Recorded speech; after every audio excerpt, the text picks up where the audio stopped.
Okay, so the next unit, of course, is all about graphing lines. And this particular lesson is about using intercepts to graph line and finding slopes. So let's take a look at the first one. It says finding x and y intercepts of a line given the equation. This is literally my favorite way of graphing lines. They didn't ask you to graph the line, but that's where we're headed. So I love this because, okay, if you think about a graph, okay, and okay, so this is your grid, and you talk about a line. Okay, the line crosses the y-axis right here. Okay, and it crosses the x-axis right here. Okay, now x is 0 at the y-intercept. Okay, I'm going to use b just because. So in other words, I go 0 on the x and then I climb up to that point. Okay, on the x-intercept, y is 0. So you just go some value x, I'll call it a. A could be -4 for all I know, and y is 0. Okay, using these two facts is one of the nicest ways to graph because all you do, it's basically like a table, and all you do is substitute a 0 in for x and a 0 in for y. Okay, and so the way I do it is actually I just cancel it out like this. So I just go blah. Okay, because 0 knocks it out and you get 7y equals -28. Therefore, y equals -4. Okay, you could say divide by 7, whatever you need to do to solve that. Then if you plug in the 0 for y, you get 4x plus 7 times 0 equals -28. Well, it cancels out that, and you get 4x equals 28, or x equals 7. Okay, it's a really easy one to do in your head most of the time. And so the x-intercept is going to be where y equals 0. So x-intercept is 7. We just named the point for that. And the y-intercept, I shouldn't say we named the point. That's not the full point. The full point is 7, 0. But the x-intercept is 7. And the y-intercept is -4. And it looks nothing like my line that I drew here. Okay, so don't get confused there. But yeah, this is my favorite way. So let's go on to the next one, because this is actually, okay, so they think this is a little harder. Why? Because one of them is a fraction or something? I don't know. We'll see. Basically, I'll put it a different way this time. We're going to plug in 0 for x, and we're going to plug in a 0 for y. And basically, if you plug in a 0 for x, it cancels out that one, and you get 6y equals 8. Divide both sides by 6, and you get y is equal to 8/6. Do not leave it as 8/6. It is 4/3. You must divide by 2. Okay, that's that answer. All right, I'm going to erase it because I wrote it in this. I'm just doing like shorthand. In other words, when you're working on these, it's really easy just to X them out. Okay, so if you had this one, for example, and you're plugging a 0 for y, it cancels out that. And then you get -5x equals 8. Oh my God, you have to deal with another fraction. Oh no. Okay, come on, we're big kids. We can handle fractions. Always bring the negative to the top, please, though. I see a lot of you guys leave it there in the bottom. Bring it to the top. It's just good form. Okay, and there you go. So when you write x-intercept, it's -8/5, and y-intercept is 4/3. Do you change it to mixed fractions? I mean, you could. If you were graphing it, you might want to do that so that you knew where you were. This is -1 3/5. You could, but I am pretty sure most math books beyond Algebra 1 want the improper fraction. Okay? Moving on. That's my favorite way to graph. Except for, of course, the fractions make it a little harder, but I think in ALEKS you can enter any point, even fraction points. Okay, graph the line whose intercept is -7, whose y-intercept is 8. Okay, so x-intercept is -7, so literally it's just 4, 5, 6, 7. There you go.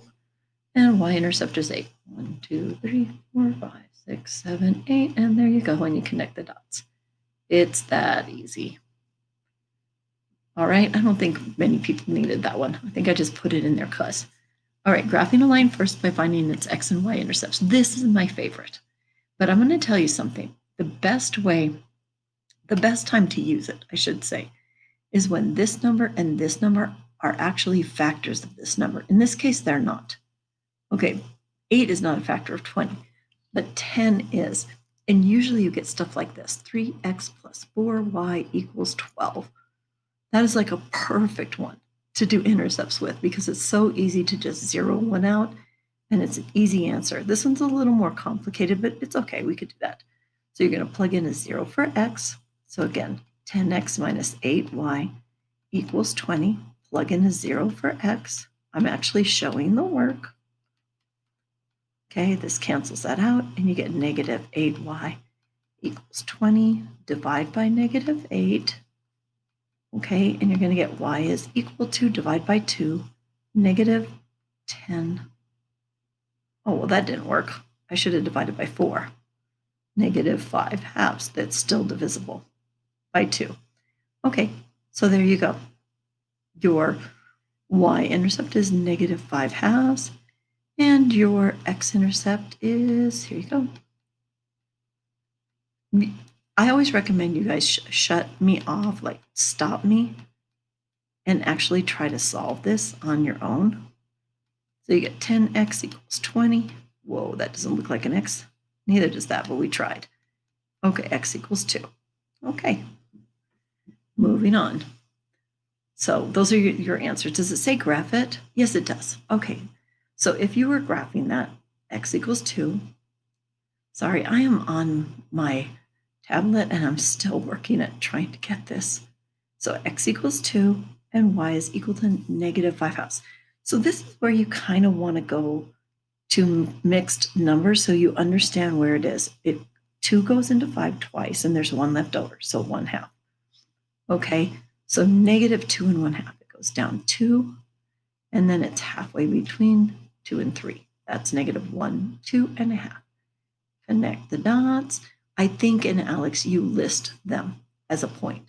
And so this would be 2, 0, and that would be 0, negative 5 halves. Okay. All right, moving on.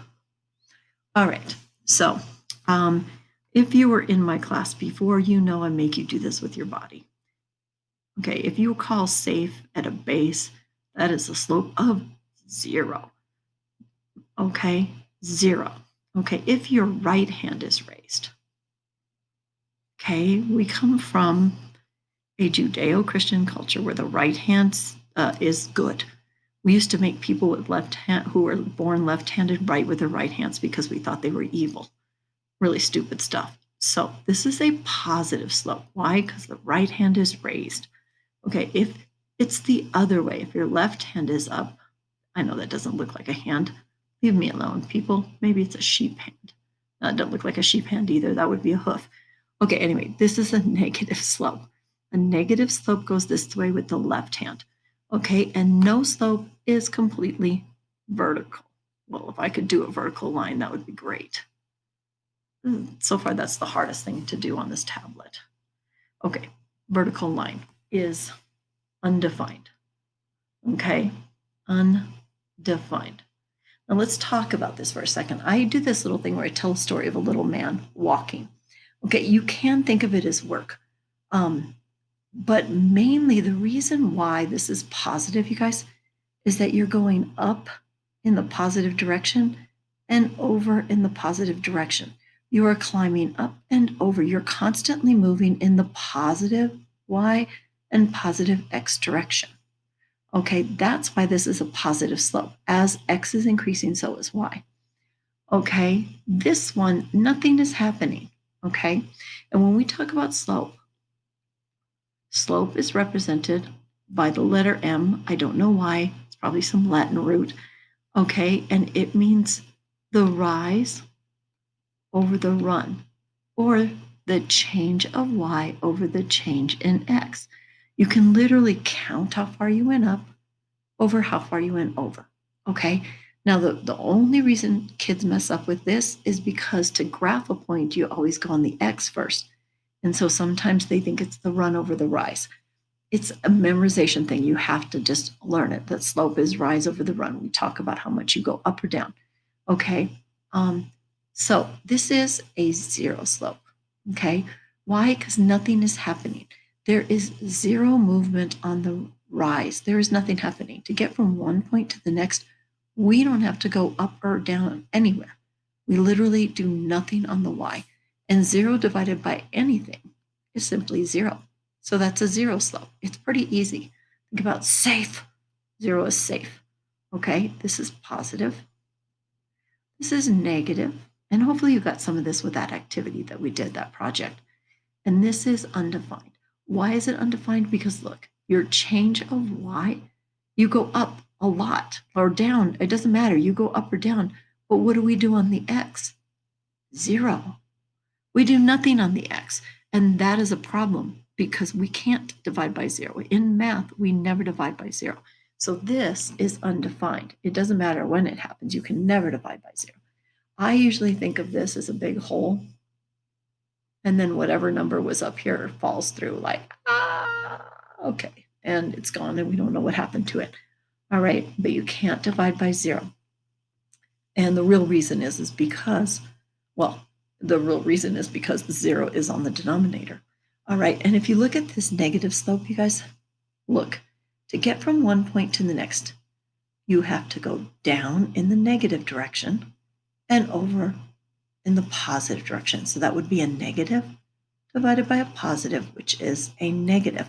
Or even if you went, let's say you went up, let's say you went the opposite direction.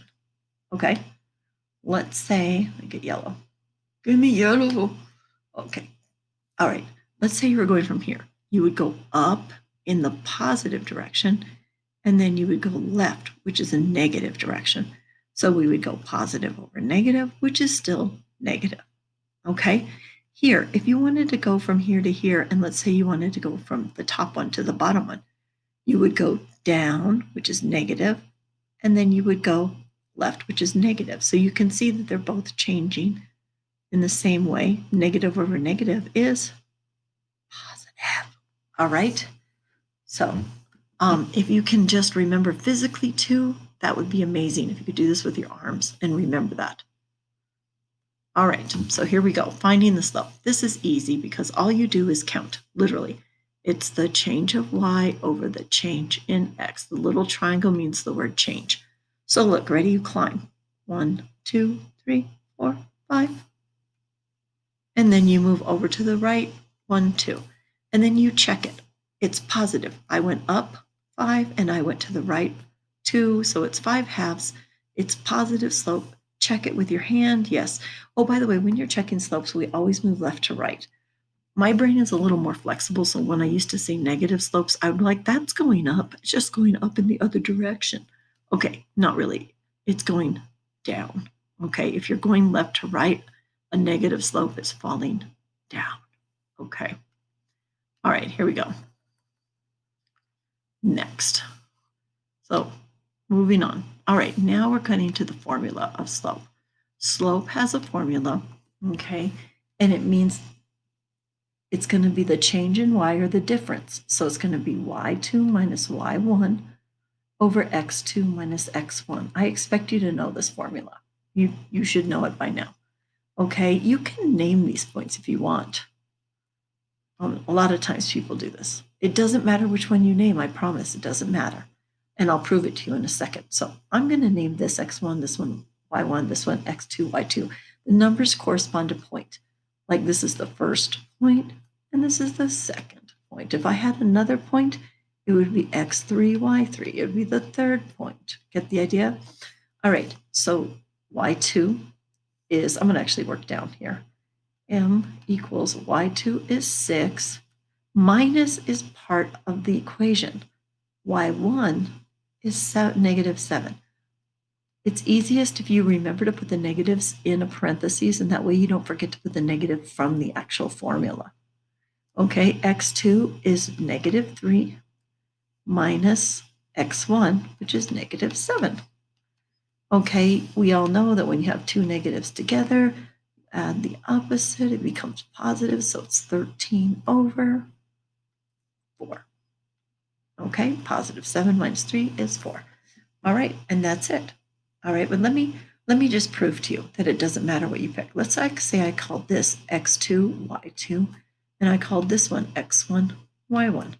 Okay, it would be m equals negative 7 minus 6, y2 minus y1 over x2 negative 7 minus negative 3.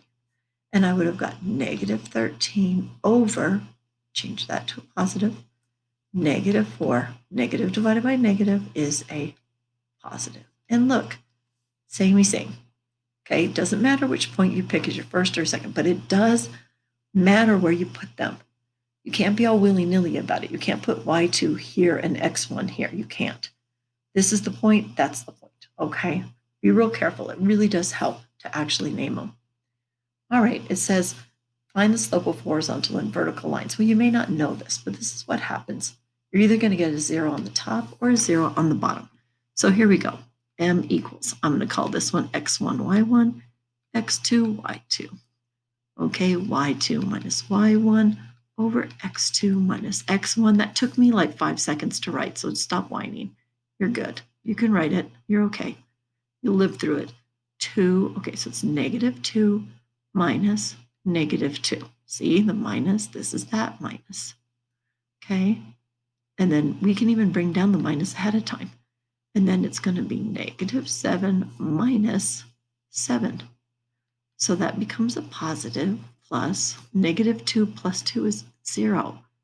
0 over, who cares what this is? It's negative 14, but it doesn't really matter, is always 0.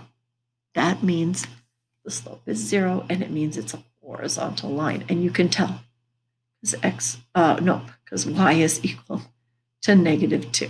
That'll come out later. But okay, let's try this one. x1, y1, x2, y2, 9 minus 9. Anybody recognize the song I'm kind of singing? It's the Jetsons. Okay, 9 minus 9, 3 minus negative 5.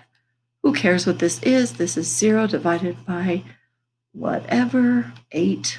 Okay, and that is 0. So again, slope is 0. Okay, and what is that? Is that a horizontal line or is it a vertical line? Okay, we'll discover that in a second. Okay, graphing a line giving its slope and y-intercept. Actually, wait, where's my horizontal and vertical lines? What? I don't have them. Okay, I don't know why I wouldn't have them. But here's the thing. You have to be able to graph lines that say x equals 2 or y equals 4. And all of you guys did this in your project, but here's the silly part. You can graph it. If I tell you what this is, horizontal or vertical, you'll be able to graph it and 10 more like it right afterwards. The trick is having some way to remember this, okay? I used to do something stupid, like think about drop the mic, drop the X, like your ex-girlfriend, your ex-boyfriend, drop it, and that makes a vertical line, so X is always vertical. I don't have a great way, so here is my way. Let's say you wanted to graph X equals 2, okay? I want you to make a table. Tables will save your life. Okay, it says x equals 2. Well, there you go. X is always equal to 2. So you can put 1, 2, 3. It doesn't matter what you put for y because x is always equal to 2. What that means is that no matter where you go, you're always going to be going x is equal to 2 first. 2, 0, 2, 1, 2, 2, 2, 3, 2, negative 1. Get it? And then it's a vertical line. So x equals is a vertical line, whereas y equals, okay, y equals is, look, it says y equals 4. Y equals 4. Ready? Table will save you, promise. Okay, here you go. Okay, 1, 2, 3, 4, 4, 4. It doesn't matter. It says y is always equal to 4. So there we go. Ready? 1, 4. 2, 4, 3, 4, 0, 4. In other words, the distance from x, y is always the distance from x. It's how far you jump up. So no matter where you go on the x, you always jump up 4. always. And that's going to be a horizontal line. All right, next one. Okay, this is pretty much kind of like almost doing, well, it is. It's like doing the y equals mx plus b way to graph a line. Oh, God, I can't draw straight lines. Okay, the y-intercept is 1. This is telling you where to start. So in the formula, y equals 1/3 x plus b. Sorry, I didn't say that. I'm giving, whoa, oh, stop it. Whoa, what did I just do? Go back. Wow. Okay, I don't know what I did. That was crazy. Okay, hopefully I don't do it again. Okay. All right, here we go. Actually, I wanted the eraser. Here we go. Okay, so it means here, mx plus b. All right. Sorry, you guys, I'm sorry. I just don't want it to be ugly. I mean, it's kind of ugly anyway because I'm having to do it on Jamboard, but hey. Okay, mx plus b. This is your slope. This is your y-intercept. This is where we start. And this is the directions to go from point to point. Okay? So first you start there. Okay, y-intercept is where you start. So we go to 1 and we make a point there. Y-intercept, it means the point is 0, 1. We just went through that. Don't get all weird, try to put it on the x. Don't get all weird, try to make a point out of it. It's not. These two have nothing to do with each other. This is your y-intercept, that is your starting point. Okay, then your slope is negative 1/3. That means it's going to go like this. Okay, negative 1/3. Now you can get a negative 1/3 by doing negative 1 over positive 3, or you can get a negative 1/3 by doing a positive 1 over negative 3. And we're going to do both. So down 1 over 3 to the right. There's 1, up 1, left 3. And there you go. Got 3 points, and you can connect the dots. Okay? And that's how you do it. Literally just move from one point to the next, okay? All right, 10, 10. 10 out of 10, whatever. Okay, graph the line with a slope of 2. So that's 2 over 1. Don't forget a whole number has 1. And passing through the point, negative 5, 1.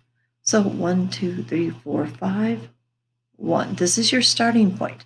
It doesn't matter. It doesn't have to be B. It can be any point. And to get to any other point, you have to use the slope. That's the directions. Okay, remember the slope is just like it's the inclination of the line. It's going to be positive, which means it's going to go this direction. Okay, so we go up 2 over 1, up 2 over 1. Okay, and you make a point. Or you could go down 2 over 1, because remember, you can get a positive slope. Sorry, I tried, you guys. You could get a positive slope with a positive 2, positive 1, or a negative 2, negative 1. And that's it. And those are the notes for today. Come on, honey.